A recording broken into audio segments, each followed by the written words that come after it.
It'll make a big difference. I've got 4 daughters, so every penny counts when you've got children, doesn't it? So it will make a massive difference to my life and theirs. How do you feel that this is even an issue to begin with?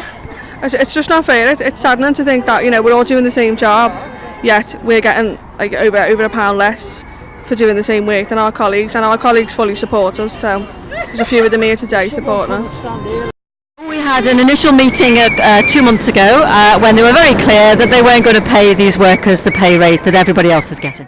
We've been in talks with OCS since August last year, but we've waited and waited and waited, and now we can't wait any longer, and people have been forced to take strike action. They don't do it lightly, they've never done it before, and they hope they don't ever have to do it again. But when you have an employer who is out for profits rather than people, then this is what happens. What do you think the response will be to the strike?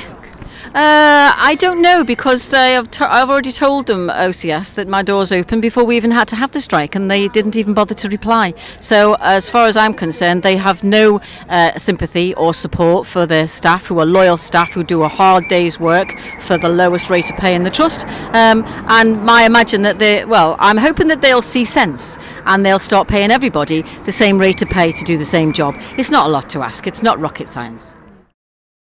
The reason for the wage difference is that some of the staff transferred over from the trust, and OCS employ people directly themselves.